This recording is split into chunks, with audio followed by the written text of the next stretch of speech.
There was a baseball game in the small town, but a huge fireball appeared in the distant sky. All of a sudden, there was chaos all over the place. A long time before, the monsters had begun to slaughter. This is an American horror film, The Quiet Place, Part 2. Lee came to a convenience store to buy fruit. This was the place where the whole family started the first film. There was news on TV. It seemed that a city had been attacked. One day, Marcus took part in a baseball game in the town. Emmett, Lee's friend, also came to watch. The radio was suddenly disturbed. On one side, the dog also stirred up. Looking up at the distant sky, a huge fireball suddenly appeared. Aware that something might happen, people on the court scattered. Before leaving, Lee was going to ask the police what was going on. But the next second, the monster suddenly appeared and knocked the police car over. Lee wanted to leave with his daughter in a hurry, but he couldn't ignite his car. At this time, Evelyn only saw chaos in the street. She didn't know what happened. She didn't realize the seriousness of the matter until the monster suddenly landed in front of the car.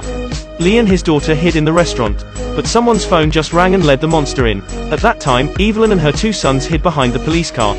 Lee and his daughter also escaped from the restaurant. Just as they were about to be overtaken by the monster, the injured policeman raised his gun, and the gunfire turned the monster's attention to him. With the police shouting, the picture cut back to the end of the first movie. At that time, Evelyn and Regan just killed 3 monsters nearby. At this point, the plot of Part 2 also officially began. It was the 474th day of the monster invasion, and they all knew that if they wanted to survive, they had to find other survivors. Evelyn moved her baby and the oxygen tank in the delivery room. Regan refitted the loudspeaker in the basement to be portable. According to the location marked by Lee, she found signs of survivors not far away. So the 3 set foot on the journey that day. It was the furthest they'd gone in more than a year. Along the railway, they soon found an abandoned factory. Evelyn walked carefully through the barbed wire, but she accidentally touched the mechanism set by others. In an instant, the whole string of bottles made a clear sound. Knowing the sound would lead the monster here, Evelyn told her children to run away. At this time, not far away, someone was aiming at them with a shotgun. Evelyn wanted to run as far as possible, but Marcus, who ran in the front, accidentally stepped on the trap.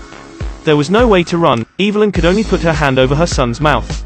They put the baby back in the wooden box. Evelyn helped her son get out of the trap.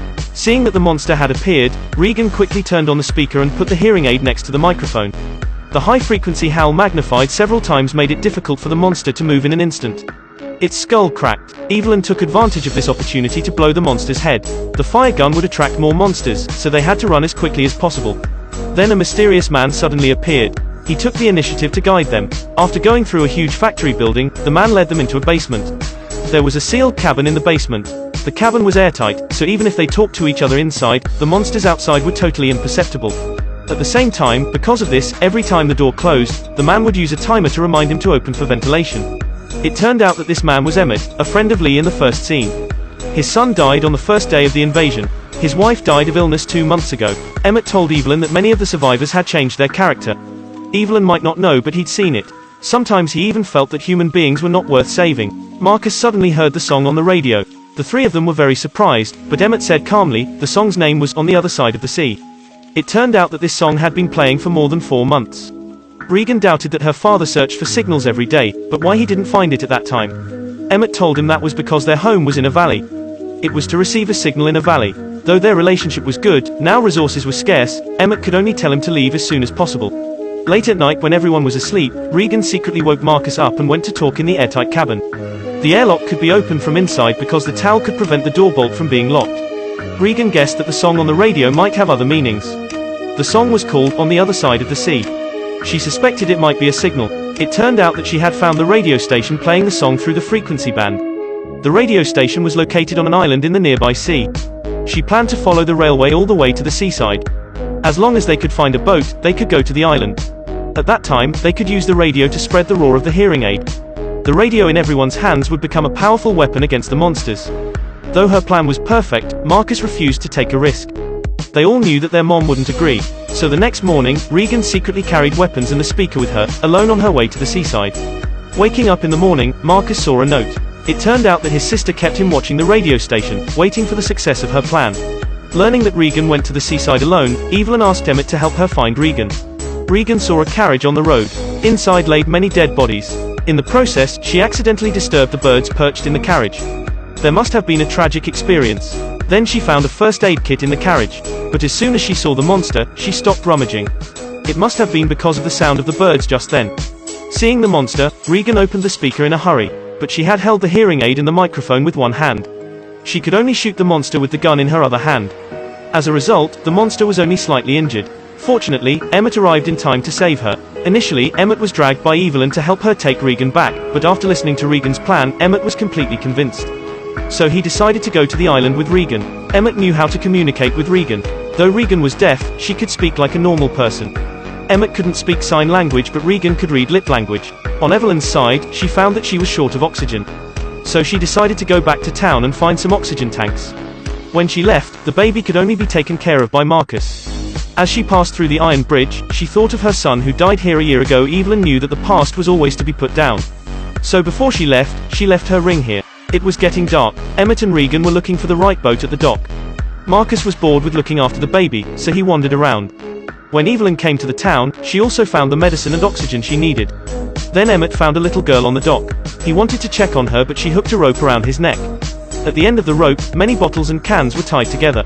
Just a little movement would make a sound. Marcus found a mummy when he was wandering. It must be Emmett's sick wife. But because he wasn't prepared for this scene, he let out a scream of horror. Emmett was afraid to move for fear of making a noise. At this time, many survivors appeared near the dock. But these people were not here to help. They not only plundered materials but also tried to take Regan away. What was taken was the hearing aid. Realizing that things were getting out of hand, Emmett signaled Regan to dive into the water. He seized the opportunity to take down their leader. The crew hadn't responded yet. The sound of the cans and bottles led the monsters to the dock. The crew was killed frantically. Emmett jumped into the water after grabbing the hearing aid. He also found out that the monster couldn't swim, and one of them drowned because of chasing him. The other one jumped on the boat and didn't dare move. At this time, Regan, who jumped into the water first, also found a suitable boat. They went to the island overnight. On the other side, Marcus made a sound after seeing the mummy. The monster followed the sound. With his injury, he endured severe pain and took the baby into the airtight cabin. But when he closed the door, he forgot to lock the bolt with a towel. He didn't realize it until he had difficulty breathing and wanted to come out. In desperation, he could only take turns with the baby to breathe in. As soon as Evelyn returned, she heard a loud noise coming from the factory. She used gunfire to draw the monster away from the capsule, and then with the help of oxygen tanks, she set up a trap. But she had underestimated the monster. Looking at the monster, who was rising from the fire, Evelyn was desperate. Then she came to the basement under the cover of the sound of water. She opened the door and finally, her two children were saved in the nick of time. It wasn't long before Emmett and Regan landed on the island. They were very careful at first, but they found that it was peaceful here on the island. And just as Regan guessed, the song was a signal of safety from the people on the island to the outside world. It turned out that soon after the monsters invaded the Earth, they were found to be afraid of water. The government arranged for people to take refuge on ships. At first, people were suspicious and did not dare to go aboard. Until they saw the first boat leave safely, the rest of them started to compete to go aboard. As a result, the noise attracted the monsters. There were 12 ships at the dock that day, but only the first 2 ships left successfully. Emmett told him the plan of Regan to save mankind. She would use the radio station on the island, broadcasting the high-frequency whine of the hearing aid. After listening to the plan, the leader didn't object. After daybreak, Emmett looked at the portrait of his son. He felt that there was still hope. But then a strange sound came not far away. On closer inspection, he found that a broken ship had landed. And that was the ship the monster jumped on last night. The monster had come to the island with the ship. Emmett rushed to inform the residents of the island when he found danger. But they didn't hear him yet. The monster had started to slaughter. The leader hid children in a closet. Then he whistled to attract the monster. On the way to the radio station, the monster pestered them, but eventually it was cut off in the middle. After arriving at the radio station, the leader worried that the monster would turn back and hurt the residents. But the next second, he was dragged away by the monster.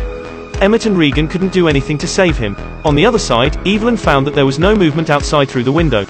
So she opened the cabin quietly. The monster followed Regan and Emmett into the radio station. Regan found the studio, but when she went in, the sound of opening the door led the monster to them. At the same time, the monster on Evelyn's side suddenly killed a rifle. Emmett wanted to help Regan, but he got dragged to the ground. Evelyn wanted to escape back to the cabin, but the door was damaged by the monster. Evelyn's leg was scratched. At this critical moment, Regan quickly turned on the hearing aid. The monster immediately became very resistant. It dared not get close to her. She turned on the radio. When she pressed the hearing aid against the microphone, the howling inside was immediately spread out. The monster split in an instant. On the other side, at Regan's command, Marcus had been watching the sound on the radio. At that time, the earphone suddenly came a harsh howl. At this moment, Marcus knew that Regan's plan had been successful. Regan approached the monster step by step while Marcus also held the radio to the monster. Regan picked up an iron bar and Marcus slowly raised his pistol. With the gunfire, the monsters in front of them both fell down in an instant. Regan protected Emmett, who had saved her life. Marcus also protected his mother and his little brother. Though they did solve the current crisis, the battle between humans and monsters had just begun. So that was an open ending of the movie The Quiet Place, Part 2.